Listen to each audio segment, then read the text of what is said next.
Estuaries are among the most sensitive ecosystems on Earth, and they change quite quickly being close to the ocean.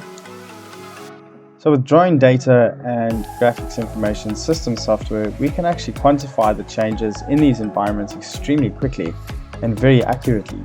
So when sediment deposition happens, we can actually quantify just how much sediment has been deposited into the estuary, and also therefore be able to make informed decisions on estuary management when there are housing developments or farms that may be affected by deposition or erosion or flooding of estuaries.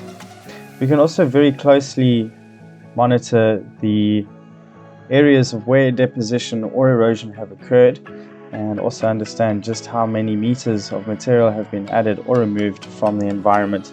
And from that we can determine that around 6,795 African elephants worth of tonnage was deposited into this estuary from ocean to estuary in a 12-hour period, which is around 8.5 Olympic swimming pools worth of material being deposited over a very short space of time.